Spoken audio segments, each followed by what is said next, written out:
Good evening and a very warm welcome to everyone. Gandhi Peace Foundation is conducting Kelapaji Memorial Lecture every year. As all of us know, K. Kelapan was a prominent freedom fighter and a social reformer, and also the founder of Gandhi Peace Foundation and several institutions related to Gandhi and the Sarvodaya movement in Kerala. I request everyone of you to join me extending a warm and respectful welcome to Professor Akeel Bilgrami. നമ്മുടെ ഈ ചടങ്ങിൽ അധ്യക്ഷത വഹിക്കുന്നത് Gandhi piece ഫൗണ്ടേഷൻ്റെ vice president ആയിട്ടുള്ള Shri T ബാലകൃഷ്ണേട്ടനാണ്. അധ്യക്ഷത വഹിക്കുന്നതിന് വേണ്ടി ശ്രീ ബാലകൃഷ്ണേട്ടനെ ഹാർദമായി ക്ഷണിക്കുന്നു. സാധാരണയിൽ നിന്നും ഏറെ വ്യത്യസ്തമായ ഒരു പരിപാടിയിലാണ് നാം ഇന്ന് പങ്കുകൊള്ളുന്നത്. ഗാന്ധി പീസ് ഫൗണ്ടേഷൻ്റെ പ്രവർത്തന പരിപാടികളിൽ എന്തുകൊണ്ടും ഏറ്റവും പ്രധാനമായ ഒരു ഇനം കേളപ്പജി സ്മാരക പ്രഭാഷണമാണ്. അത് വർഷം തോറും ഭാരതത്തിലെ പ്രഗത്ഭരായ ചിന്തകന്മാർ, രാഷ്ട്രീയ നേതാക്കൾ, സാഹിത്യകാരന്മാർ, സാംസ്കാരിക നായന്മാർ നടത്തുമ്പോൾ നാം കഴിഞ്ഞ കാലത്തേക്ക് നമ്മുടെ ഓർമ്മകളെ നയിക്കുക മാത്രമല്ല, കേളപ്പജിയുടെ മനസ്സ് എന്ന് പറയുന്നത് കേരള ഗാന്ധിയുടെ മനസ്സാണ്, മഹാത്മാഗാന്ധിയുടെ മനസ്സാണ്. നമ്മെക്കുറിച്ച്, ഇന്ത്യയുടെ നാളെയെക്കുറിച്ച് ഏത് രീതിയിലുള്ള സ്വപ്നങ്ങളാണ് ഉണ്ടായിരുന്നത് എന്നതുകൂടെ നമ്മുടെ ചിന്തയ്ക്ക് വിഷയമാവുകയാണ്. ഇന്ന് ഏറ്റവും പ്രധാനപ്പെട്ട ഒരു കാര്യമാണ് അത് എന്ന് ഞങ്ങൾ വിശ്വസിക്കുന്നു. കാസ്റ്റ് ഇന്ന് നമ്മുടെ സമൂഹത്തിൽ പ്രധാനപ്പെട്ട ഒരു വിഷയമാണ്.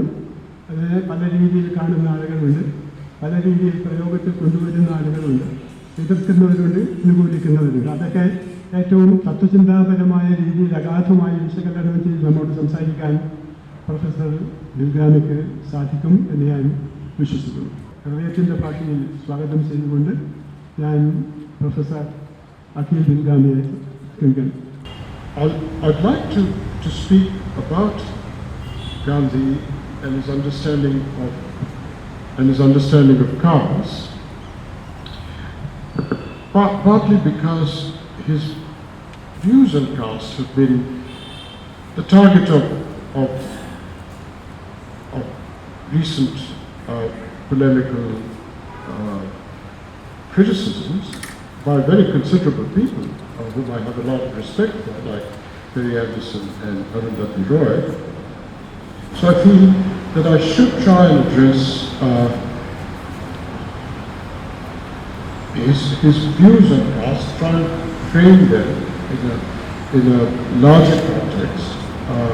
And of course then one could be critical of Gandhi, but at least one would be placing him in the full context of which gives significance to what motivates his views on caste. And I think unless you get an intellectual or a philosopher's motivations properly placed, its criticisms are not well placed. And so it's that spirit that I make these remarks.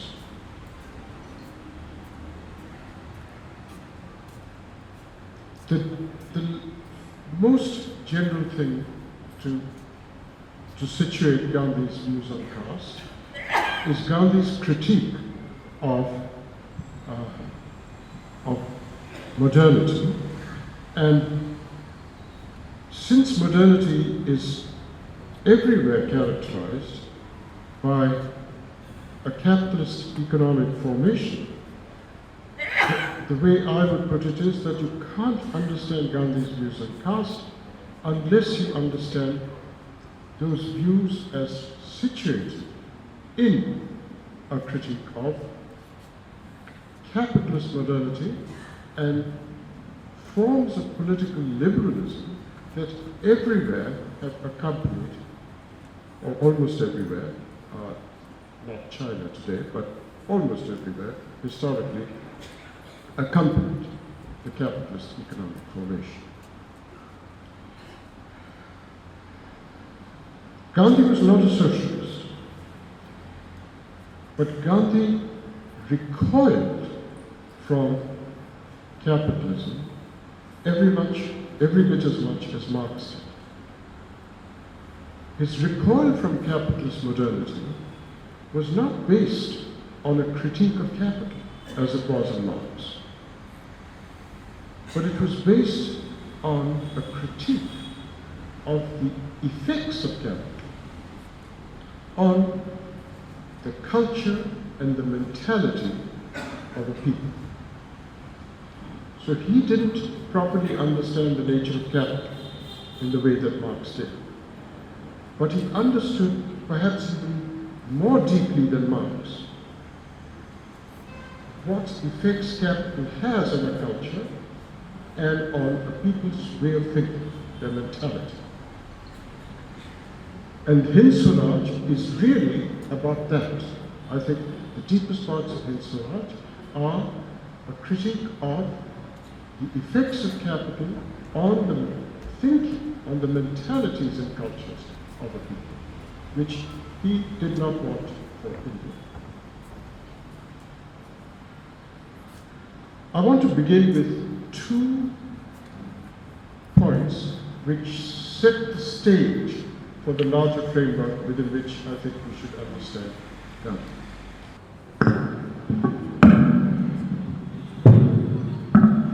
So I want to give 2 stage-setting remarks on how to frame Gandhi's views on caste. The first is that Gandhi explicitly and repeatedly said that he believes in caste, but not caste as hierarchy. And perversely, he described this as what was intended by the idea of Varna, and he thought everything after that was a corruption of the ideal of caste, which was never intended to be hierarchical in its originary form. This is Gandhi's repeated statement. So we must keep that in mind, that he did believe in caste, but not caste as hierarchy. So then as interpreters, we have to try and understand what he thought caste was if it was not hierarchy in its ideal and originary form. What could it be if it was not hierarchy? Since we understand caste as being defined by hierarchical relations in a social group. If you look at his writings, what he meant by caste as not being hierarchical is that he said, by contrast instead, that caste was not hierarchy, but heterogeneity. He believed in caste because it reflected a society's heterogeneity rather than hierarchy. So now we have to try and understand what he meant by heterogeneity. And it's everywhere evident in Gandhi that by heterogeneity, in general, he meant a kind of cultural pluralism. A cultural pluralism in which different ways of being lived side by side. But there were genuine differences. So if you understand caste as heterogeneity instead of hierarchy as it does, the question arises, what aspect of heterogeneity of this general cultural pluralism that he believed in very deeply, what place did caste have? Qua heterogeneity, as heterogeneity. And his view was that caste heterogeneity is that aspect of our cultural pluralism which is professional diversity and pluralism. People's professions, people's form of work and kind of work are diverse, and we must respect that as a general part of respecting the diversity of a people. In general, cultural diversity. Professional diversity is just a special case of and is embedded in that general cultural diversity to which he was everywhere in his writing very deeply committed as being essential to India's history. So now you must keep in mind that the idea of, it's very important to understand that this idea of cultural diversity and pluralism within which he understands the heterogeneity of caste as professional diversity, Gandhi did not have any doctrine like multiculturalism, which is now a full, explicit, self-conscious doctrine which was formulated about 40 or 50 years ago in Europe. There's an explicit doctrine called multiculturalism, which is formulated in order to cope with the problems of migration from the colonies to Europe after the Second World War. Those migrant communities felt racial hostilities, felt a kind of political neglect, and they, in order to address their issues, the doctrine of multiculturalism was formulated. But that was only 40 or 50 years ago. Gandhi had no doctrine of that kind to hang his views on. There was no peg of that, no doctrinal peg to hang his views on.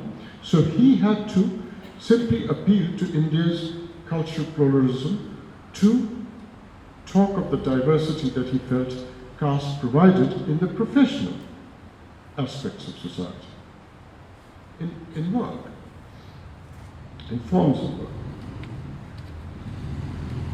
Now, we know that a great figure like Ambedkar was very critical of Gandhi at various stages, and we might think that Ambedkar too was committed to this form of cultural pluralism, because after all, Ambedkar was the first, so far as I know, he was absolutely the first theorist of affirmative action based on difference, in this case caste difference. But it would be a complete misunderstanding of Ambedkar to think that his view of minority rights was in any way motivated to promote cultural diversity to include Dalits and lower castes. You can't read Ambedkar that way, because Ambedkar's idea of minority rights was to protect and empower Dalits with a view to overcoming or annihilating caste eventually.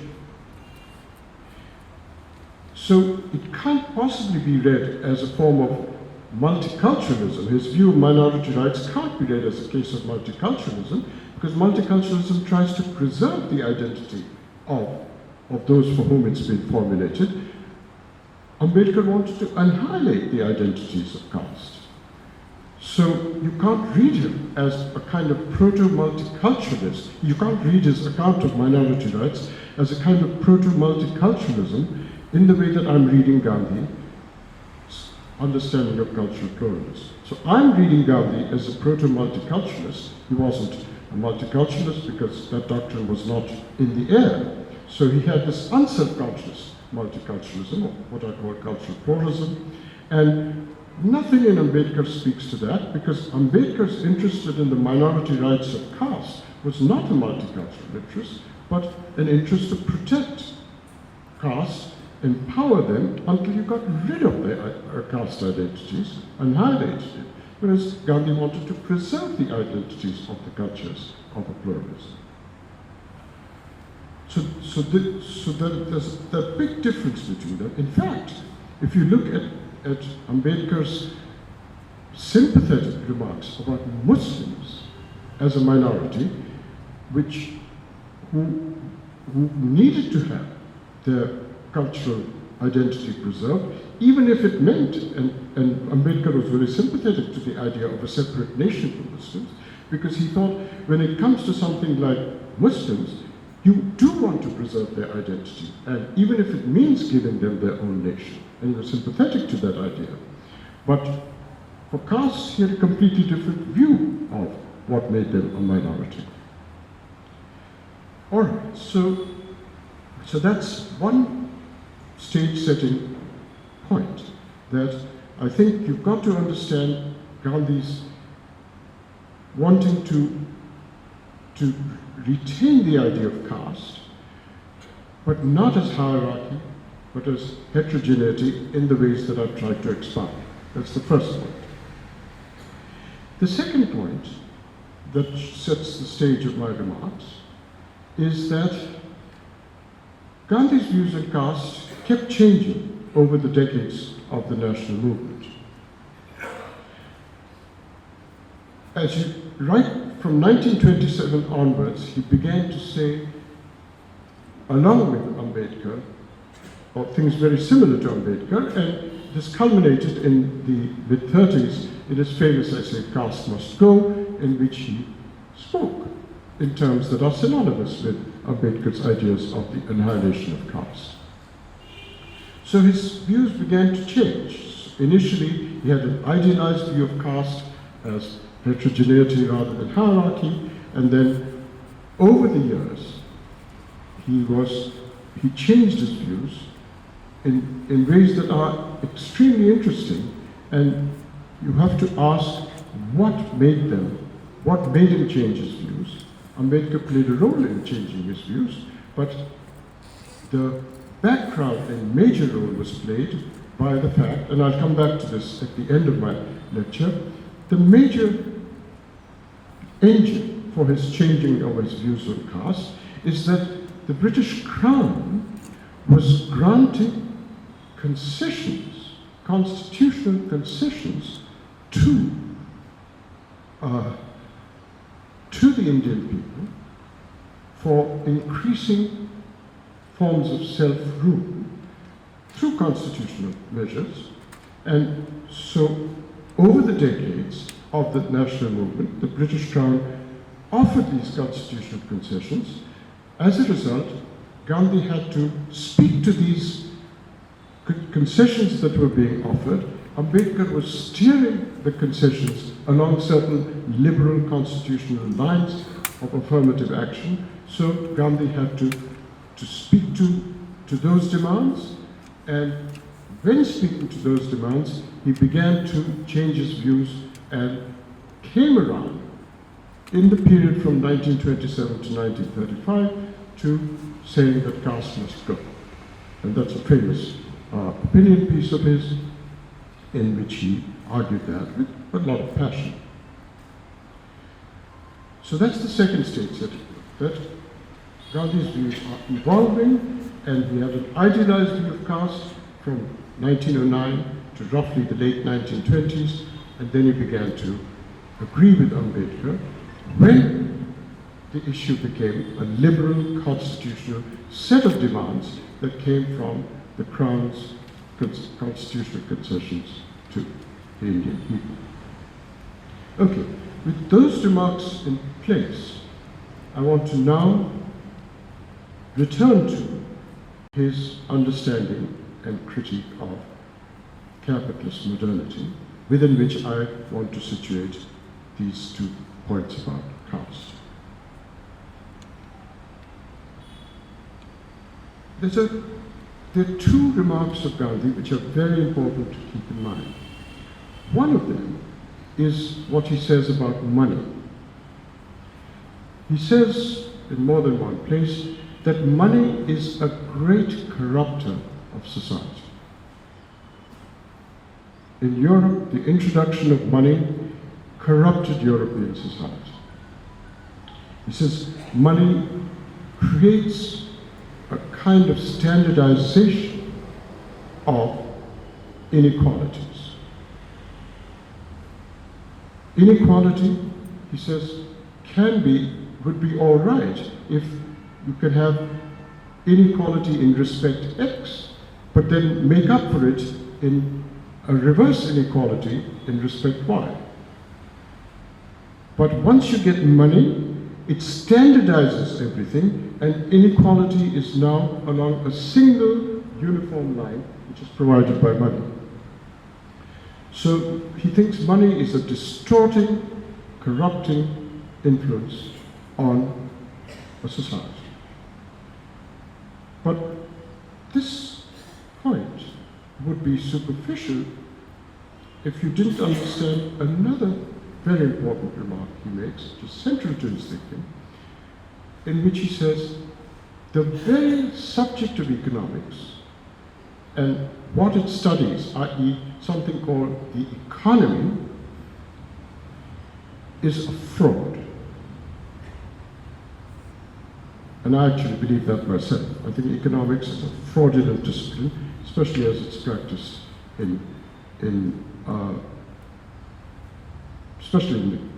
as it's practiced in the universities in my country of domicile, the United States. So his view was, there's no such thing as an economy, that economics as a subject studies. There's no such thing as an economy. The only thing there is society and culture and morality. And religion. Religion is part of society. So you have society, culture, and morality. There's no economy. There's no separate thing called economy. Economy is nothing. If there's any notion of economy, it's just society, culture, and morality. In fact, he again and again says, if you do the moral thing, if you arrange society in moral terms, it will eo ipso be a good economic arrangement, a sound economic arrangement. So there's nothing self-standing, autonomous, and separate about the idea of an economy.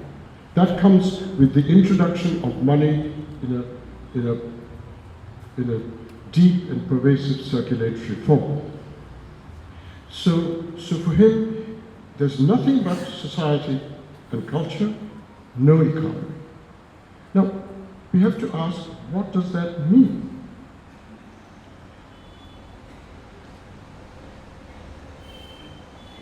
For him, what it meant was, you've got to understand what he understands by work and the nature of work.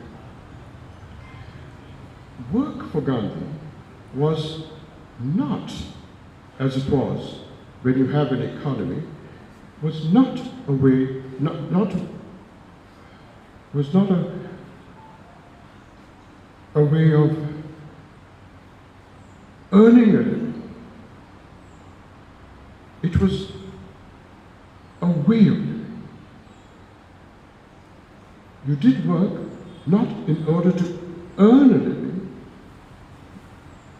You did work as a way of living. This is a very important thing to understand. It's a subtle point, and you really have to grasp what its significance and implications are. So you don't work in order to earn something for money, for your own consumption and gain and so on. You work because society demands that work from you. And it demands that work from you from whatever position your family was in, your past was in. Custom demands certain work from certain people, and that's how society, the fabric of society is, and you work as a way of living. Your parents did that, your forebears did that, you do that. So work is dictated by custom, by social custom. Work is not done for gain of a living, it's just done as a way of life which is dictated by the demands of the society you're in.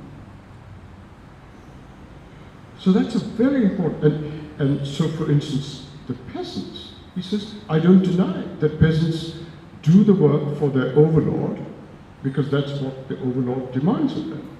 He says, sure, that's what it is. That's how it is. And he says, even the overlord, even the overlord does what custom demands. Whether it's religious, whether it's political, whether it's administrative, whether it's military, or whether it's courtly. The overlord does what custom demands, the peasant does what the master demands, what the overlord demands. Society dictates, the customs of society dictates what work is. In 1909, when he was writing, he worried a little bit about towns. I've spoken so far only about peasants. He worried a little bit about the rise of towns. But he said, even towns, what towns do for Gandhi was business. And he says, business is also dictated to a considerable extent by custom. So business doesn't, the idea of business doesn't, in the sense that he thought existed in Indian towns in 1909, was just part of this social customary things that you were born into. You didn't do business for what we now consider profit, gain, and so on and so forth. It was, that changes business to economy, market, and things like that. That's not what he thought existed in towns at the beginning of the 20th century. What existed was just business in the low-profile, ordinary, common or garden sense. So, the question arises, if both work and even property, not just work, but even property, he thought, was not intended as a source of gain. Of course, he said, there are riches. In society for centuries, there has been wealth. There has been, but riches were tangible riches.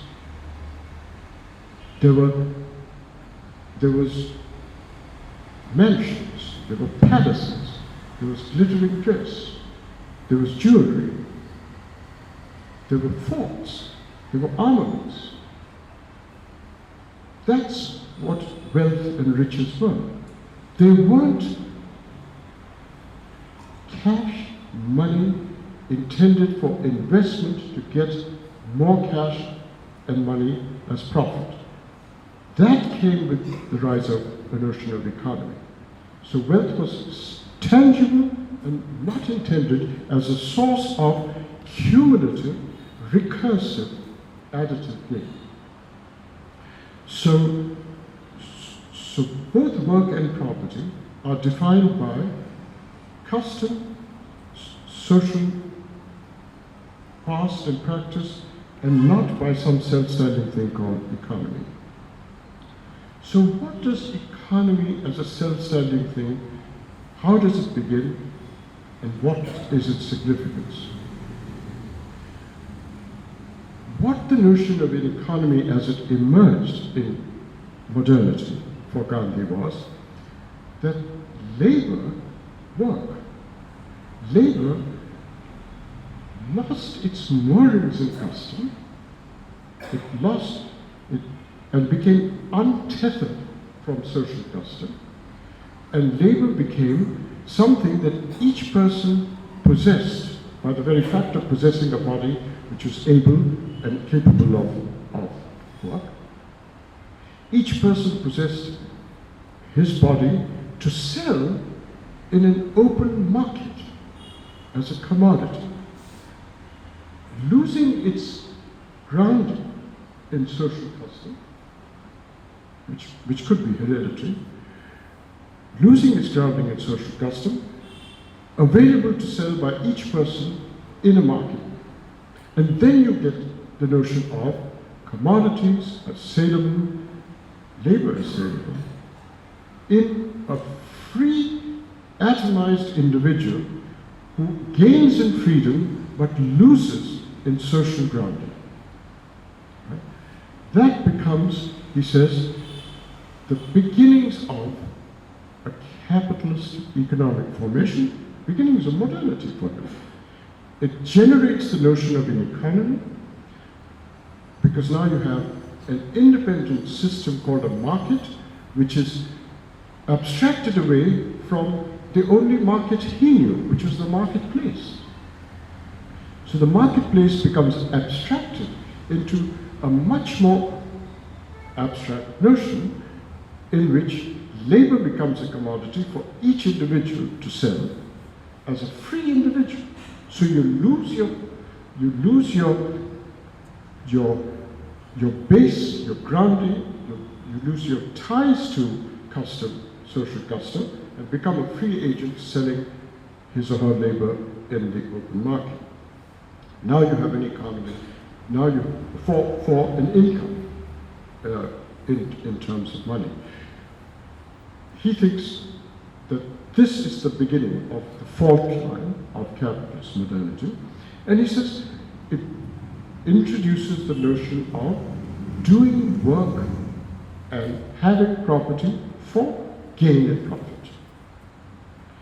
And he said, of course, people for centuries, he said, I don't deny that human beings have avarice, that they're avaricious, but avarice is not made into an economic outlook or ideology, as it does become with capitalism. Right?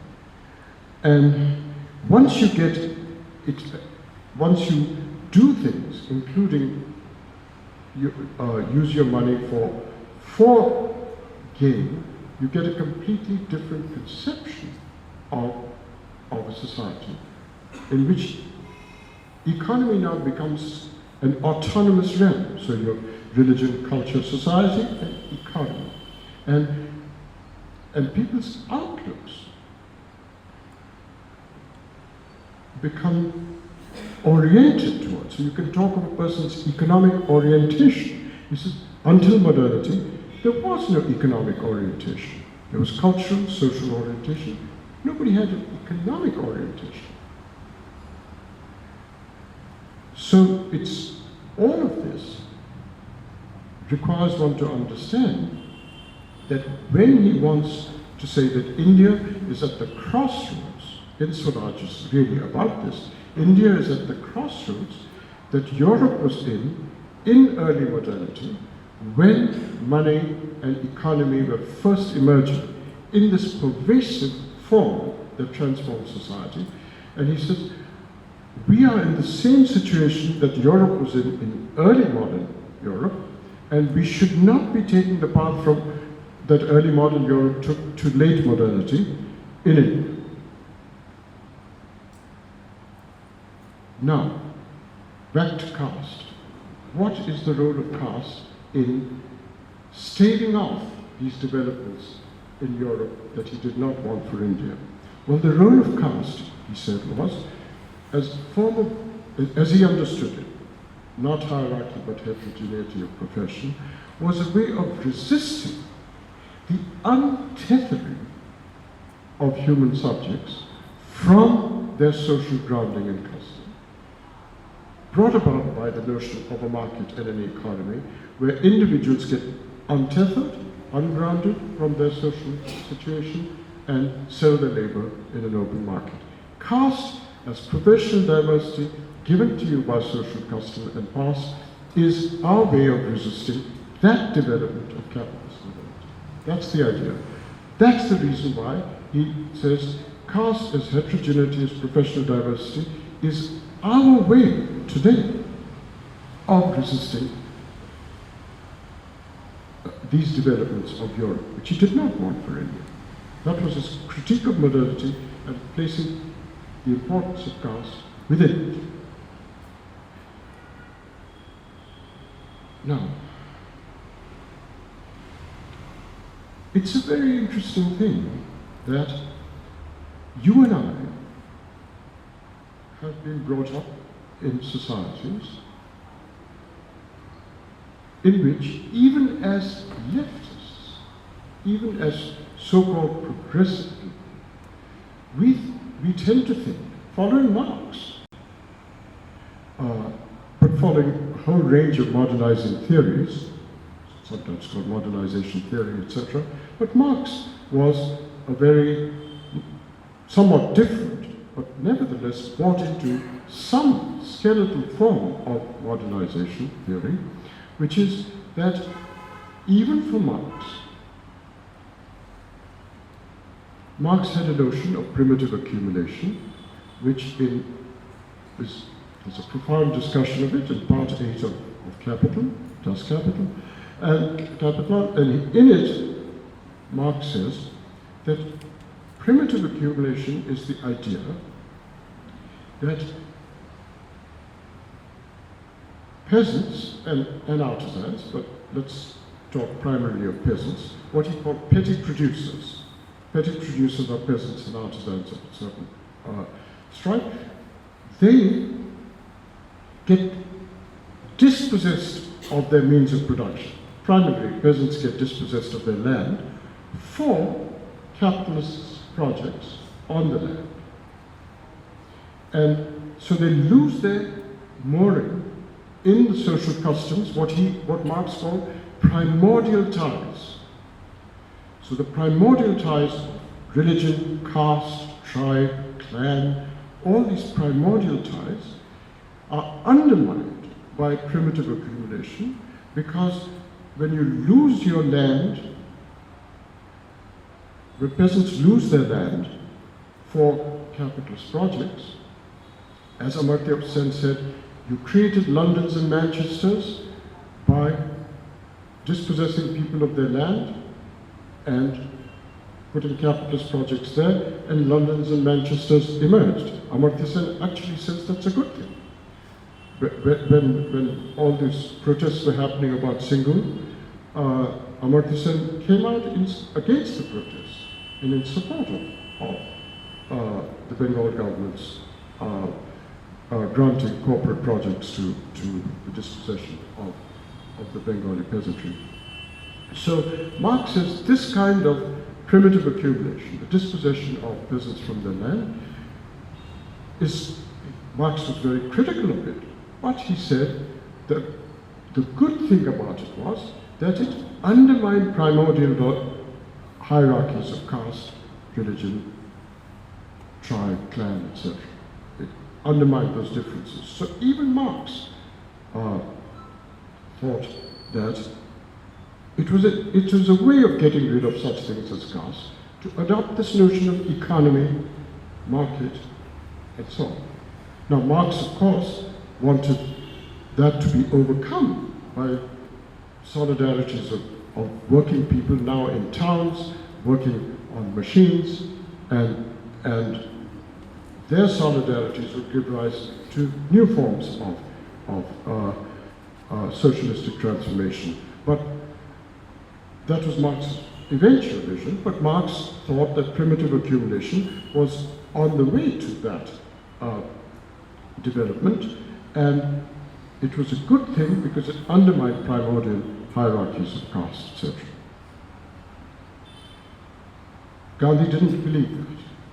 In fact, I have this rather moving, simple-minded entry in my father's journal, which said, the machine, this is my father's words, the machine will do much more than the Mahatma to get rid of caste by making different castes work on the same machine. So this is just a casual entry in my father's diary.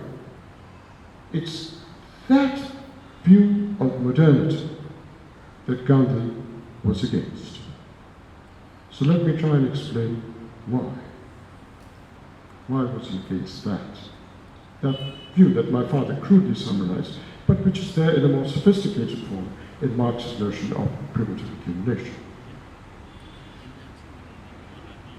In order to do that, we have to understand what Gandhi had in mind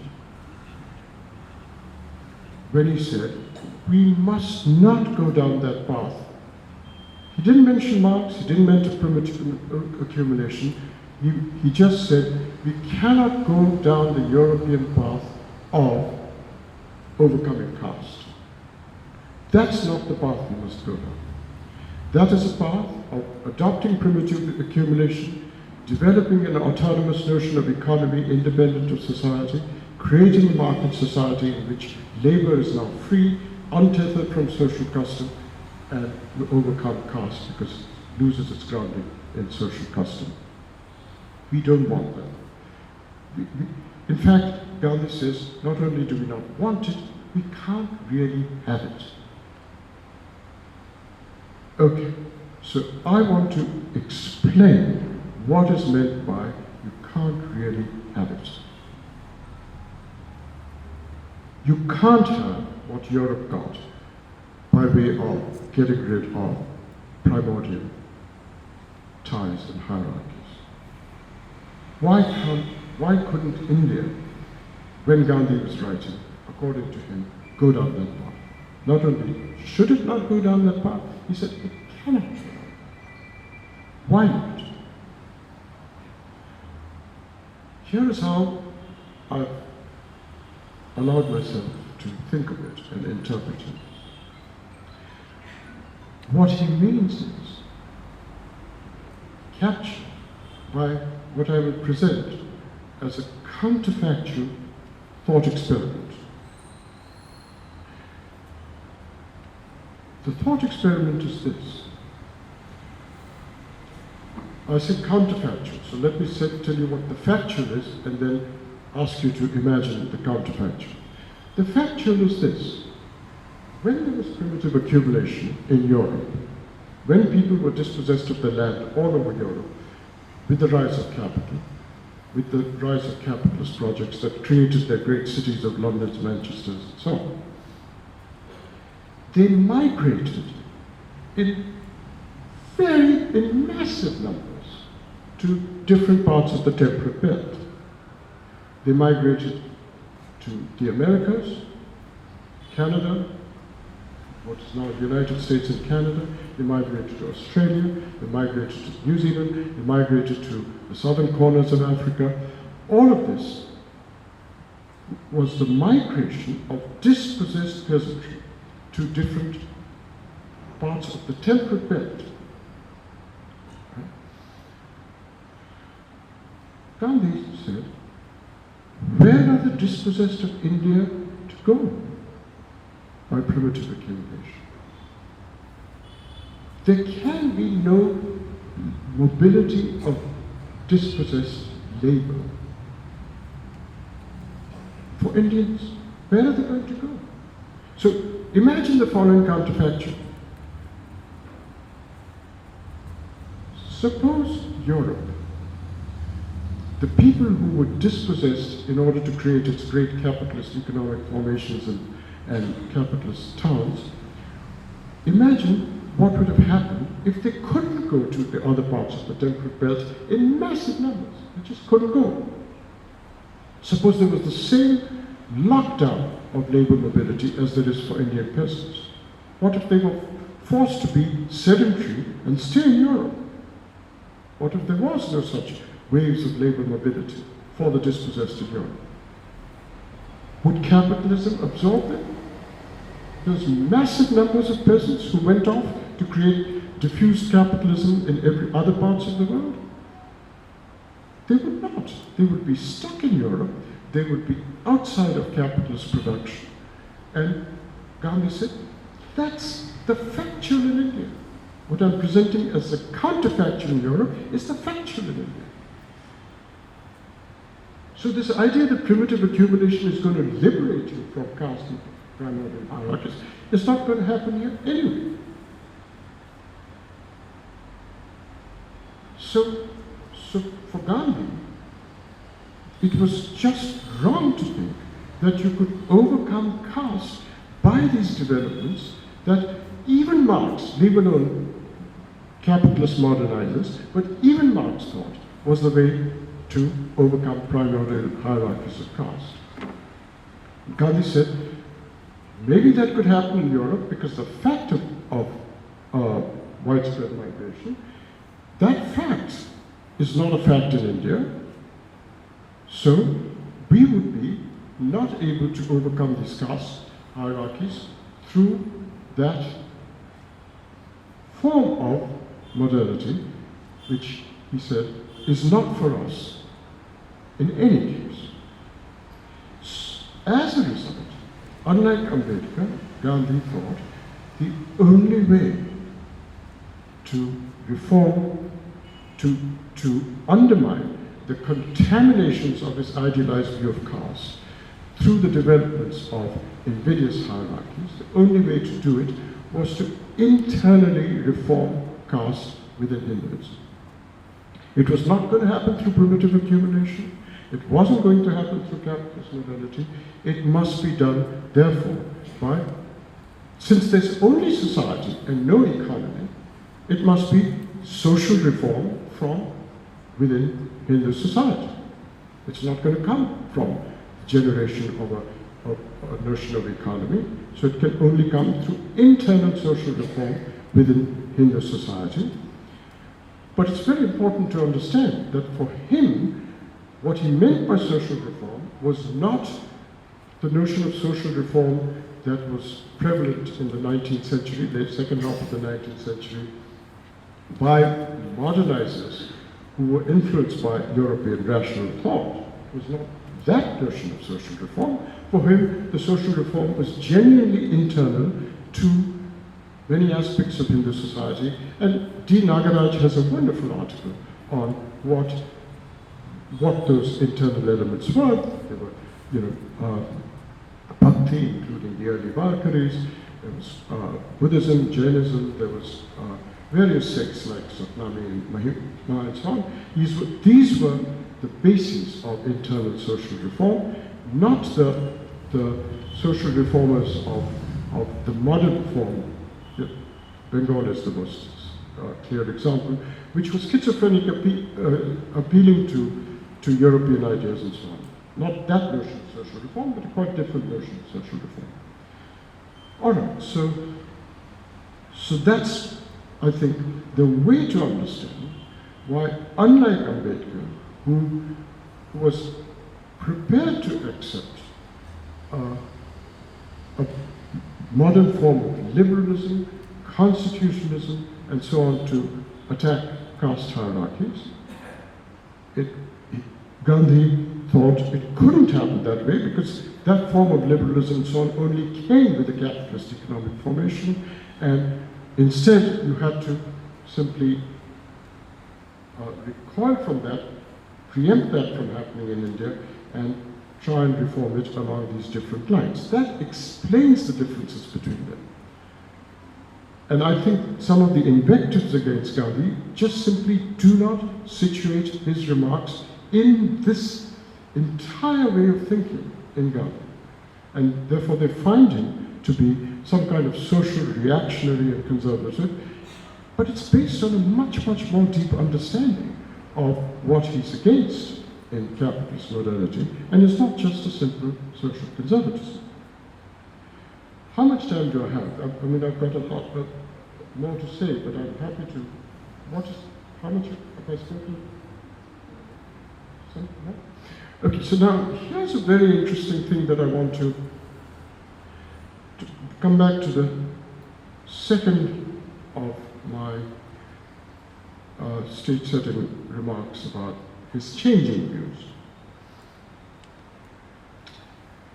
It's a very, you see, there's a very interesting commentary in Lenin in Russia. Russia had a group of people resisting capitalism who were called the Narodniks. And I want to say a little bit about that. But before I do, I want you to really, I mean, it's really, this is something that I feel very strongly about. See, you have to try and get clear on the fact that it would be comical, it would be laughable to think that Gandhi, when he said that caste is heterogeneity, not hierarchy, that he was making a historical point. It would be comical to attribute to him that remark as a historical remark. He's not making a historical point. Why not? Because he never gives evidence for it. He doesn't even try and give evidence for caste as heterogeneity rather than hierarchy. He doesn't even bother to give evidence.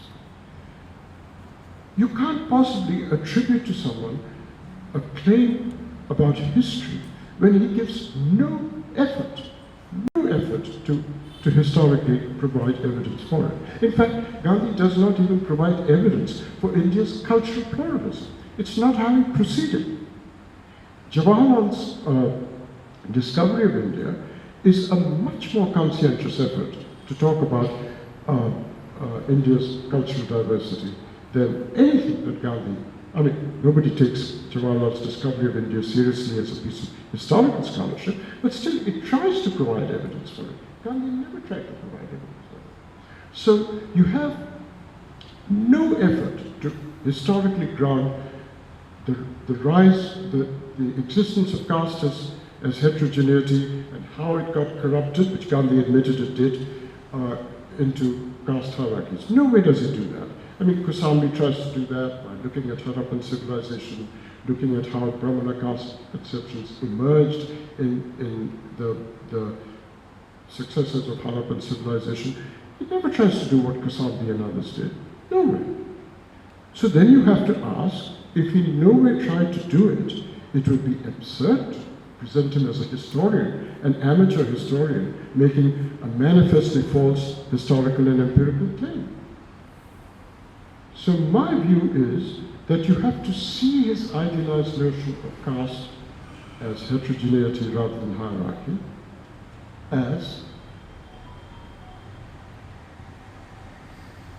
as a theoretical claim, a kind of mythos of our time, a mythos, in just the way that, for instance, the notion of a social contract in Western political theory is a mythos. It's a theoretical mythos claim. No social contract has ever occurred. Nobody got together and said, let's form a social contract. It's not intended as a historical claim. It's intended as a theoretical claim with a view to assessing forms of political governance, forms of state, and so on, and assessing them positively or negatively by some idea of a social contract made not in actual history, but in conjectural history. Right? It's a theoretical claim made in conjectural history, with a view to assessing actual forms of governance and state in actual history.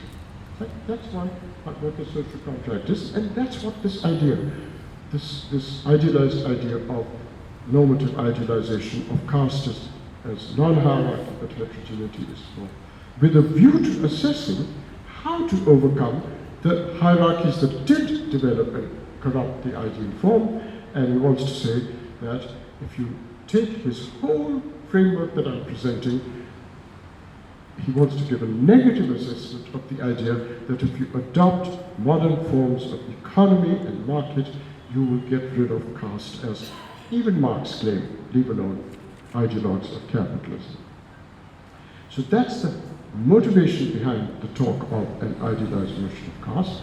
And this idealized notion he began to shed from the late 1920s on, and it's very interesting that Lenin was talking about how there was a kind of resistance to feudal Russian society by a very active group called the Narodniks. And it's fascinating that Lenin makes a distinction between early Narodniks and later Narodniks. The early Narodniks had a peasant ideology And he said they were people who went among the people and lived with the peasantry, worked with the peasantry, and they tried to argue that you could go to progressive, just social formations without going through the capitalist incubation that Europe went through in Russia. You could do in Russia without having to go through the capitalist incubation in Rome. And then Lenin is critical of it because he says, by the time it comes to the later neurotics, it's too late, and capitalism has already emerged. Liberal forms of society have already, of politics and political governance ideas have already emerged, and the later neurotics were he says, Janus-based. They didn't know what to do. On the one hand, they wanted to overcome capitalism without going through, they wanted to overcome the hierarchies of feudalism and the schisms of feudalism, divisions of feudalism, without going through capitalism. And on the other hand, they were stuck with an emerging capitalism, and so they were completely ambivalent. They had a Janus-like dilemma. On the one hand, wanting to preserve obsolete forms, on the other hand, stuck with evolving forms of society and politics, liberalism, and emerging capitalism, and they were just confused, ambivalent figures. So Lenin said, forget it, all of neuroticism is just a romantic adventure. We must simply have a transformation, and we have the whole Leninist conception that derives a modified version of Marx's Das Kapital.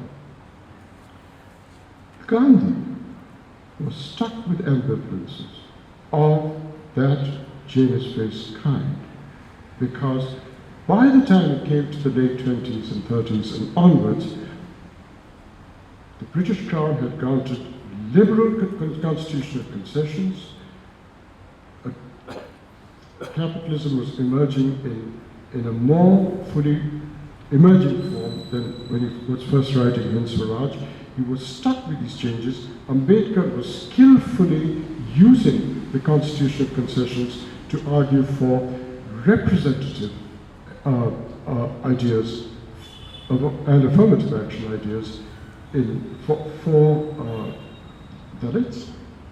And Gandhi simply had to face up to that reality, and he began to make concessions to Ambedkar, even while in his more visionary pronouncements, he still held out hope for a different aspect of society and political governance. I think Gandhi's views on the Pune Pact were wrong-headed. My own views are on Ambedkar's side on this, but for reasons, in fact, that are at least as Gandhian as Ambedkar's.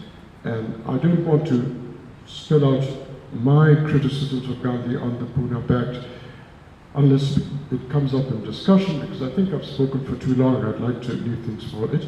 But I think it's Gandhi's ambivalences, much like Lenin's Janus-faced later neurotics, that account for some of Gandhi's mistakes on the Pune Pact, which I'm happy to talk during the discussion. Thank you very much. I invite Advocate T.K. Harinarayanan to present a gist of what Professor Bilgrami presented.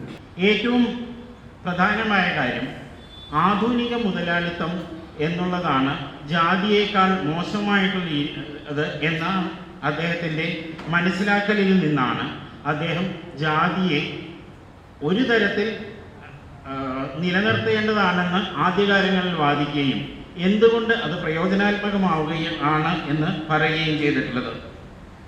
അതിന് അദ്ദേഹം രണ്ട് കാര്യങ്ങളാണ് പറഞ്ഞിട്ടുള്ളത്. Marks പറഞ്ഞ അദ്ദേഹം ജാതി വേണ്ട എന്നുള്ള രീതിയാണ് അദ്ദേഹം സ്വീകരിച്ചിട്ടുള്ളത്. എന്നാൽ ഗാന്ധി ആകട്ടെ ജാതി എന്നുള്ളത് ആദ്യകാലങ്ങളിൽ ആദർശപരമായി നല്ലൊരു കാര്യമായിരുന്നെന്നും അത് ഒരു തൊഴിൽപരമായ വിഭജനമായിരുന്നു എന്നും അത് പിന്നീട് ശ്രേണീബദ്ധമായ രീതിയിൽ, അതായത് ഹൈറാർക്കി ഉള്ള രീതിയിൽ വന്ന് അതിൻ്റെ ഗുണങ്ങളെല്ലാം കെട്ടുപോയി എന്നുള്ള രീതിയിലുമാണ് അദ്ദേഹം പറഞ്ഞിട്ടുള്ളത്. ശ്രേണീബദ്ധത എടുത്തു കഴിഞ്ഞാൽ ഈ ജാതി വ്യവസ്ഥ നല്ലതാണ് എന്നുള്ളതാണ് അദ്ദേഹത്തിന് 1909 ഉണ്ടായിരുന്ന മനോഭാവം. എന്നാൽ ഈ ശ്രേണീപരമായിട്ടുള്ള അതല്ലാത്ത ജാതി എങ്ങനെയാണ് എന്ന് അദ്ദേഹം വിശ്വസിക്കുന്നത്? ഇതൊരു തൊഴിൽ സംസ്കാരമാണ്, നമ്മുടെ സംസ്കാരവുമായിട്ട് ബന്ധപ്പെട്ടതാണ്, നമ്മുടെ ഭൂമിയുമായി ബന്ധപ്പെട്ടതാണ്, നമ്മുടെ സമൂഹവുമായി ബന്ധപ്പെട്ടതാണ് എന്നാണ്. കാരണം അദ്ദേഹം എപ്പോഴും സാംസ്കാരിക ബഹുസ്വരതയ്ക്ക് വേണ്ടിയാണ് സംസാരിച്ചിട്ടുള്ളത്. എന്നാൽ അദ്ദേഹം വിഭാവനം ചെയ്തിട്ടുള്ള സാംസ്കാരിക ബഹുസ്വരത എന്നത് യൂറോപ്പിലുള്ള ബഹുസ്വരതയല്ല. യൂറോപ്പിലുള്ള ബഹുസ്വരത രണ്ടാം ലോക മഹായുദ്ധത്തിന് ശേഷം കോളനിവൽക്കരിക്കപ്പെട്ട രാജ്യങ്ങളിൽ നിന്ന് അവിടെ വന്നിട്ടുള്ള ആളുകളുടെ ആകുലതകളെ നേരിടാനായിട്ടുണ്ടായിട്ടുള്ള ബഹുസ്വരതയാണ്. കാരണം അവർക്ക് സമൂഹത്തിൽ പ്രതിദാനം കിട്ടുന്നില്ല, അവർക്ക് അവകാശങ്ങൾ കിട്ടുന്നില്ല എന്നുള്ള രീതിയിൽ വന്നപ്പോഴാണ് അവയെ നേരിടുവാൻ, അവയെ അഭിമുഖീകരിക്കാൻ വേണ്ടിയാണ് യൂറോപ്പിലെ ബഹുസ്വരത. എന്നാൽ നമ്മൾക്ക് അങ്ങനെ ഒരു കുടിയേറ്റ പ്രശ്നം ഇന്ത്യയിൽ ഉണ്ടായിട്ടില്ല. ഈ കുടിയേറ്റത്തിനെ പറ്റി പിന്നീടും ഉള്ള അവസരങ്ങളിലും അദ്ദേഹം പറയുന്നുണ്ട്. എന്നെ ഇത്രയും ശ്രമിച്ചിരിക്കുന്ന നിങ്ങൾക്ക് നന്ദി. ഈ അവസരം തന്ന ഗാന്ധി പീസ് ഫൗണ്ടേഷനോട് നന്ദി. എൻ്റെ പ്രതികരണം അറിയിക്കാൻ എനിക്ക് താല്പര്യമുണ്ട്. ഡോക്ടർ MP മത്തായി ഇവിടെയുണ്ട്. അദ്ദേഹങ്ങളെല്ലാം ശ്രദ്ധിച്ചുകൊണ്ടിരിക്കുകയായിരുന്നു. അദ്ദേഹത്തോട് ഞാൻ എങ്ങനെ മുന്നോട്ട് പോകാമെന്ന് അദ്ദേഹത്തിൻ്റെ പ്രതികരണം പറയാൻ വേണ്ടി അപേക്ഷിക്കുകയാണ്. ഈ കാസ്റ്റിൻ്റെ വർണ്ണ എന്നുള്ള അർത്ഥത്തിൽ ഗാന്ധിജി കാസ്റ്റിനെ ഉപയോഗിച്ചതാണ്. അത് ഒരു ശ്രേണീബദ്ധമല്ലാത്ത ഒരവസ്ഥ, അതിനകത്ത് യാതൊരുവിധ വിവേചനങ്ങളുമില്ലാത്ത, ഉച്ചനീചത്വങ്ങൾ അനുവദിക്കാത്ത ഒരവസ്ഥയെ പറ്റിയാണ്. അതൊരു ഐഡിയൽ ആയിട്ടുള്ള ഒരു സ്റ്റേജാണെന്ന് പറയും. അതിൻ്റെ സവിശേഷത എന്ന് പറയുന്നത് ഇന്ത്യൻ സംസ്കാരത്തിൽ ഗാന്ധിജി ഇന്ത്യൻ സംസ്കാരത്തിൻ്റെ പ്രത്യേകതയായിട്ട് കണ്ടത് അതിൻ്റെ ഒരു ബഹുസ്വരതയുടെ പ്രത്യേകതയാണ്. വളരെ സമാധാനപൂർവം സഹവസിക്കുന്ന ബഹുസ്വരതയുടെ ഒരു വലിയ ഒരു ഇടമായിരുന്നു ഇന്ത്യ എന്നുള്ളതാണ്. വെറുതെ ബഹുസ്വരത എന്നുള്ളതല്ല, അതിൻ്റെ ഒരു ഭാഗമായിട്ടാണ് ഗാന്ധിജി ഈ കാസ്റ്റിനെ അല്ലെങ്കിൽ വർണ്ണ സിസ്റ്റത്തെ മനസ്സിലാക്കിയത്. അതായത് ഈ ബഹുസ്വരത സാധ്യമാകുന്നത് എന്തുകൊണ്ടാണ്? ഇത് സാധ്യമാകണമെങ്കിൽ അതിനകത്ത് ഉച്ചനീചത്വങ്ങൾ ഉണ്ടാകാൻ പാടില്ല, വിവേചനങ്ങൾ ഉണ്ടാകാൻ പാടില്ല, ഏതെങ്കിലും ഒരു വിഭാഗത്തെ മറ്റൊരു വിഭാഗത്തെക്കാൾ ശ്രേഷ്ഠരായോ മ്ലേച്ഛരായോ കരുതി, അതാണ് വിവേചനം എന്ന് പറയുന്നത്. അത് മാത്രമല്ല, ഈ തൊഴിലിൻ്റെ ഒരു സവിശേഷത എന്ന് പറയുന്നത് ഗാന്ധിജി ഈ വർണ്ണ വ്യവസ്ഥയിൽ കണ്ട ഏറ്റവും വലിയ സ്വീകാര്യമായിട്ടുള്ള പ്രശംസനീയമായിട്ടുള്ള ഘടകമായി അദ്ദേഹം ഇവിടെ അവതരിപ്പിച്ചത് അതിൽ ഈ തൊഴിലിൻ്റെ ഒരു വൈവിധ്യം അംഗീകരിക്കപ്പെട്ടിരുന്നു എന്നുള്ളതാണ്. ഏതെങ്കിലും ഒരു തൊഴിൽ ചെയ്യുന്നയാൾ മറ്റൊരു തൊഴിൽ ചെയ്യുന്നയാളേക്കാൾ ശ്രേഷ്ഠരായി കരുതിയിരുന്നില്ല എന്നുള്ളതാണ് വാസ്തവം. കാരണം തൊഴിൽ ഉപജീവന മാർഗമായിട്ടല്ല ഈ വർണ്ണവ്യവസ്ഥയിലെ തൊഴിൽ വിഭജനം എന്ന് പറയുന്നത് ഉപജീവനത്തിനുള്ളൊരു മാർഗമായിട്ടല്ല കരുതിയിരുന്നത്, നേരെ മറിച്ച് അതൊരു ജീവിത രീതിയായിട്ടാണ് കരുതിയിരുന്നത് എന്നുള്ളതാണ്. അതുകൊണ്ട് അതാണ് ആ തൊഴിലിൻ്റെ സവിശേഷത എന്ന് പറയുന്നത്. അതുകൊണ്ട് നമുക്കറിയാം, ഇവിടെ ഈ പരമ്പരാഗതമായ തൊഴിൽ തുടർന്ന് പല തലമുറകൾ ചെയ്തു വന്നപ്പോൾ ഇവിടെ ജാതി വ്യവസ്ഥയുടെ അല്ലെങ്കിൽ വർണ്ണ വ്യവസ്ഥയുടെ വിമർശകരായിട്ടുള്ള പല ആളുകളും പറയുന്നത് പോലെ ആ തൊഴിലിൻ്റെ ഒരു ഗുണനിലവാരത്തിൽ ഒരു തകർച്ച ഉണ്ടാവുകയല്ല ചെയ്തത്, നേരെ മറിച്ച് ആ തൊഴിലിൻ്റെ ഗുണനിലവാരത്തിൽ വർധനവും അതിൻ്റെ സാധ്യതകളുടെ ചക്രവാളങ്ങളെ വികസിപ്പിക്കുകയുമാണ് ചെയ്തത് എന്ന് നമുക്കറിയാം. നമ്മുടെ തച്ചുശാസ്ത്രം തന്നെ നോക്കിയാൽ മതി, നമ്മുടെ ആർക്കിടെക്ചർ നോക്കിയാൽ മതി, നമ്മുടെ ക്ഷേത്രങ്ങൾ നിർമ്മിച്ചത് നോക്കിയാൽ മതി. അതിനകത്തൊക്കെ വന്നിട്ടുള്ള അതാരാണ് ചെയ്തത് നമുക്കറിയാം. ഞാൻ വേറൊരു ഉദാഹരണം പറയുകയാണ്.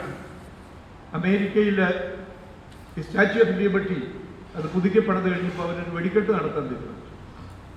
അപ്പോൾ ലോകത്തെ ഏറ്റവും വലിയ വെടിക്കെട്ട് നടക്കുന്നത് തൃശ്ശൂർ പൂരത്തിനാണെന്നറിഞ്ഞ് അവിടുത്തെ കുറേ ഇതിൻ്റെ പ്രതിനിധികൾ ഇവിടെ വന്ന് ഇത് കണ്ടു കഴിഞ്ഞ് അവർ ചോദിച്ചു പോകും, ഈ ദേവസ്വം ഭാരവാഹികളോട് ചോദിച്ചു, ഇത് ഏത് എഞ്ചിനീയറിംഗ് കോളേജിലാണ് പഠിപ്പിക്കുന്നത്? വെടിക്കെട്ട്. നമുക്കറിയാം ഇത് വെടിക്കെട്ട് നമ്മളൊരു എഞ്ചിനീയറിംഗ് കോളേജിലും പഠിപ്പിക്കുന്നതല്ല. അപ്പം അത് പരമ്പരാഗതമായി അത് പല തലമുറകളിൽ കൂടി ചെയ്തു വരുമ്പോൾ അത് 4 കുടകൾ വിരിയുന്നതിന് പകരം 8 കുടകൾ വിരിയുന്ന അമിട്ടുകളൊക്കെ പൊട്ടിക്കാവുന്ന രീതിയിൽ അങ്ങനെ ഈ തൊഴിലിന് ആ തൊഴിലിൻ്റെ ഒരു ക്വാളിറ്റിയിൽ, അതിൻ്റെ കോംപ്ലക്സിറ്റിയിൽ, അതിൻ്റെ സോഫിസ്റ്റിക്കേഷനിലൊക്കെ വന്നിട്ടുള്ള വ്യതിയാനങ്ങളുണ്ട്. അതാണ് അതിൻ്റെ ഒരു പ്രത്യേകത എന്ന് പറയുന്നത്. അത് നമ്മൾ ആലോചിക്കേണ്ട ഒരു കാര്യമാണ്. ഇനി ഇതിന് പൂർവ്വ മാതൃകകൾ എവിടെ എന്നുള്ളൊരു ചോദ്യമുണ്ട്. ഇതെവിടെയെങ്കിലും ചരിത്രത്തിൽ ഇങ്ങനെ ഉണ്ടോ? നമ്മളെല്ലാവരും ചോദിക്കുന്ന ഒരു ചോദ്യമാണ്. ഗാന്ധിജി ചമ്പാരനിൽ ചെന്നപ്പോൾ J.B. Kripalani asked Gandhi when he was in Champaran, asked whether there is any antecedents in history for Satyagraha. And Gandhi answered, I came here to create history, not to repeat what happened in history. And he also asked J.B. Kripalani, are you a professor of history? And of course, J.B. Kripalani was a professor of history. ഇതാണ് അതിൻ്റെ വാസ്തവം എന്ന് പറയുന്നത്. അതുകൊണ്ട് ഈ ഇദ്ദേഹം ഉപയോഗിച്ചൊരു വാക്ക് കൺജക്ചറി ചെയ്യുക എന്നുള്ളതാണ്. കൺജക്ചറി എന്ന് പറയുന്നത് അതായത് ചില കാര്യങ്ങൾ വെറുതെ ഊഹിക്കുക എന്നല്ല കൺജക്ചർ ചെയ്യുക എന്ന് പറഞ്ഞാൽ. അതിൻ്റെ പ്രാഥമികമായ അർത്ഥം ഗസ് എന്നാണ്. It's not just guessing, it is conceiving something new. അതാണ് കൺജക്ചർ ചെയ്യുക എന്ന് പറയുന്നത്. അപ്പം അങ്ങനെ കൺജക്ചർ ചെയ്യുന്നത് ശരിയാണെന്നുള്ളൊരു ചോദ്യമുണ്ട്. അദ്ദേഹം അതിനുള്ളൊരു മറുപടി എന്നവണ്ണം പറഞ്ഞ കാര്യം നമ്മുടെ ഈ സോഷ്യൽ കോൺട്രാക്ട് തിയറിയുണ്ട്. സാമൂഹ്യ ബന്ധങ്ങൾ, ഉടമ്പടികൾ, സാമൂഹ്യ ഉടമ്പടികൾ, അത് റൂസോ മുതൽ എത്രയോ ആളുകൾ പറഞ്ഞിട്ടുള്ളതാണ്. ഈ സാമൂഹ്യ ഉടമ്പടികൾ എവിടെയെങ്കിലും നടന്നിട്ടുണ്ട് അതിനു മുമ്പ്? അപ്പൊ ഇതിനു മുമ്പ് ഒരു സാമൂഹ്യ ഉടമ്പടി നടന്ന ഒരു സമൂഹമുണ്ടോ ചരിത്രത്തിൽ എന്നുള്ളതല്ല, അത് സാധ്യമാണോ എന്നുള്ളതാണ്. സാധ്യമാകണമെങ്കിൽ എന്ത് വേണം? നമ്മളത് ആദ്യം കൺജക്ചർ ചെയ്യണം എന്നുള്ളത്. അപ്പൊ ആൻഡേഴ്സൺ പറയുന്ന ഒരു കാര്യമുണ്ട്. ഒരു നേഷൻ എന്ന് പറയുന്നത് എന്താണ്? നമ്മളൊരു ഇമാജിൻഡ് കമ്മ്യൂണിറ്റിയാണത്. ഇമാജിൻഡ് കമ്മ്യൂണിറ്റി എന്ന് നമുക്ക് ഭാവന ചെയ്യേണ്ടിയിരിക്കുന്നു എന്നുള്ളതാണ്. അതാണത് നമ്മൾ ഒരു പ്രധാനമായിട്ട് ശ്രദ്ധിക്കേണ്ട ഒരു കാര്യം. മറ്റൊന്ന്, ഈ അംബേദ്കർ ഈ അഫർമേറ്റീവ് ആക്ഷൻ എന്ന് പറയുന്നത്, റിസർവേഷനൊക്കെ ആദ്യമായിട്ട് ചരിത്രത്തിൽ കൊണ്ടുവന്നത്, കൺസീവ് ചെയ്ത് കൊണ്ടുവന്നത് അദ്ദേഹമാണെന്ന് അദ്ദേഹം ആനുഷംഗികമായിട്ട് സൂചിപ്പിച്ചു. പക്ഷെ അംബേദ്കറുടെ സമീപനവും ഗാന്ധിയുടെ സമീപനവും തമ്മിലുള്ള മൗലികമായ ഒരു അന്തരം എന്ന് പറയുന്നത്, അംബേദ്കർ ഈ പ്രത്യേക അധികാരങ്ങൾ, റിസർവേഷൻ ഉൾപ്പെടെ ഉള്ള അവകാശങ്ങൾ, ആനുകൂല്യങ്ങളൊക്കെ ദളിതർക്ക് കൊടുത്തിട്ട് അവരുടെ ഒരു ഐഡന്റിറ്റി എസ്റ്റാബ്ലിഷ് ചെയ്തതിൻ്റെ ഭാഗമായിട്ടല്ല, നേരെ മറിച്ച് അവരെ എംപവർ ചെയ്തിട്ട് കാസ്റ്റ് അനൈഹിലേറ്റ് ചെയ്യാനായിട്ട്, അതിനെ തകർക്കുന്നതിന് വേണ്ടിയിട്ടുള്ള ഒരു ശക്തി അവർക്ക് കൊടുക്കുന്നതിന് വേണ്ടിയാണ്. അങ്ങനെ അവരുടെ ഈ ഒരു ദളിത് ഐഡന്റിറ്റിയിൽ നിന്ന് അവരെ ലിബറേറ്റ് ചെയ്യുക എന്നുള്ളതാണ്. ഗാന്ധിജി പറയുന്നത് അങ്ങനെയല്ല. ഗാന്ധിജി വർണ്ണത്തെ ഒരു കാസ്റ്റ് ഐഡന്റിറ്റിയുടെ കൂടി ഭാഗമായിട്ട് കാണുകയും അതിലെ എക്സ്ക്രസൻസ് ആയിട്ടുള്ളത്, മാലിന്യങ്ങൾ എല്ലാം നിർമ്മാർജ്ജനം ചെയ്യുകയും ചെയ്യുക എന്നുള്ളത്. രാധ ടീച്ചർ ഉപയോഗിച്ചൊരു വാക്കിൻ്റെ ഒരു അപകടം കൂടി ഞാൻ ആനുഷംഗികമായിട്ട് പറയുന്നു.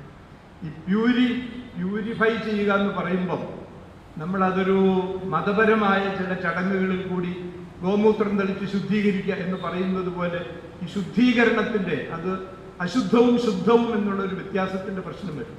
അങ്ങനെയായിരുന്നില്ല ഗാന്ധിജിയുടെ സമീപനം എന്നുള്ളത് കൊണ്ടായിരിക്കാം ഒരുപക്ഷെ അദ്ദേഹം ആ വാക്ക് ഉപയോഗിക്കുക. ഗാന്ധിജി അത് ഉപയോഗിച്ചിട്ടുണ്ട്, പക്ഷെ അത് ഉപയോഗിക്കാതിരുന്നതെന്നാണ് ഞാൻ വിചാരിക്കുന്നത്. ഒരു കാര്യം കൂടി പറയാം. അദ്ദേഹം ഈ റഷ്യയിൽ ഒരു പെസന്റ് സോഷ്യലിസം ഉണ്ടായി. അതാണ് നറോഡിക്ക്. ഒരുപക്ഷെ അത് വായിച്ച് ശീലമില്ലാത്തവർക്ക് അത് പിടികിട്ടി കാണില്ല എന്നുള്ളതുകൊണ്ട് ഞാനത് പറയുകയാണ്. ഒരു പെസന്റ് സോഷ്യലിസം എന്ന് പറയുന്നുണ്ടായി. അതാണ് നറോഡിക് മൂവ്മെന്റ് എന്ന് പറയുന്നത്. നറോഡിക്കുകളുണ്ടായി.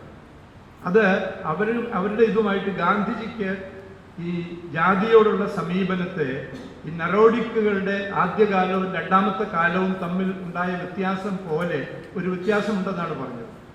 അതായത് ഈ കൂടുതൽ ആനുകൂല്യങ്ങൾ അനുവദിക്കുകയും അംബേദ്കറുമായിട്ടുള്ള സംവാദങ്ങൾ ഇതെല്ലാം വന്നു കഴിഞ്ഞപ്പോൾ ഗാന്ധിജിക്ക് കാസ്റ്റിനോടുള്ള സമീപനത്തിൽ മാറ്റമുണ്ടായി. അതിനെ താരതമ്യം ചെയ്യുന്നതിന് വേണ്ടിയാണ് അദ്ദേഹം ഈ നറോഡിക്കുകളുടെ ഒരു ഉദാഹരണം പറഞ്ഞത് എന്ന് ഞാൻ ആനുഷംഗികമായിട്ട് സൂചിപ്പിക്കാം. നമുക്ക് വളരെ അധികം ചർച്ച ചെയ്യേണ്ട, പഠിക്കേണ്ട പല കാര്യങ്ങളും ഇദ്ദേഹം, ഞാനിതൊരു അടിക്കുറിപ്പ്, ഇവിടെ ഹരിനാരായണൻ പറഞ്ഞതിനൊരു അടിക്കുറിപ്പ് എന്നുള്ള നിലയിൽ, ഒരു ഫുട്നോട്ട് എന്നുള്ള നിലയിൽ ഇത് പറഞ്ഞു എന്നുള്ളതേ ഉള്ളൂ. ഇത് പഠിക്കുന്നത് നല്ലതാണ്. അതിനൊരു പരിശ്രമം ഉണ്ടെങ്കിൽ ഞാൻ എൻ്റെ രീതിയിൽ നിശ്ചയമായിട്ടും അതുമായിട്ട് അത് പറഞ്ഞതുകൊണ്ടാണ് ഞാനിപ്പോൾ ഇത്രയും പറയാനായിട്ട് വന്നത്. സഹകരിക്കുന്നതിന് ഞാൻ സർവ്വതാ സന്നദ്ധനാണെന്നുള്ള വിവരം അറിയിക്കുന്നു. നമുക്കത് മുമ്പോട്ട് കൊണ്ടുപോകുന്നത് നിശ്ചയമായിട്ടും ഇത് ശ്രമിച്ച ആളുകൾക്ക് ഈ ഒരു ആശയത്തെ നമുക്കറിയാം, ഇന്നിത് വലിയ വിവാദമായി നമ്മുടെ നാട്ടിൽ കത്തിപ്പടർന്നുകൊണ്ടിരിക്കുന്ന ഒരു കാര്യമാണെന്നറിയാം. അതുകൊണ്ട് നമുക്കിതിനകത്ത് കൂടുതൽ ഒരു വെളിച്ചവും ഉൾക്കാഴ്ചയും ഉണ്ടാകുന്നത് നല്ലതായിരിക്കും. അതുകൊണ്ട് ഇന്ന് വന്നിരിക്കുന്ന ആളുകൾക്ക് താല്പര്യമുണ്ടെങ്കിൽ നമുക്ക് ഈ ചർച്ച മുമ്പോട്ട് കൊണ്ടുപോകുന്നതിന് ഗാന്ധി പീസ് ഫൗണ്ടേഷൻ ശ്രമിക്കും. ആ ശ്രമത്തിൽ സഹകരിക്കുന്നതിനുള്ള എൻ്റെ സന്നദ്ധത അറിയിച്ചുകൊണ്ട് ഞാൻ കൂടുതൽ സമയമെടുത്തെങ്കിൽ നിങ്ങൾ ഉദ്ദേശശുദ്ധിയാൽ മാപ്പ് തരണം എന്നുള്ള കവിവചനം ഉദ്ധരിച്ച് എൻ്റെ വാക്കുകൾ ഉപസംഹരിച്ചു. നമ്മളെല്ലാവരുടെയും സ്നേഹത്തിൻ്റെ ഒരു പ്രതീകമെന്ന രീതിയിലുള്ള ഒരു ചെറിയ ഉപകാരം കൈമാറാൻ ഡോക്ടർ എൻ പി മത്തായിയോട് ഞാൻ അപേക്ഷിക്കുകയാണ്.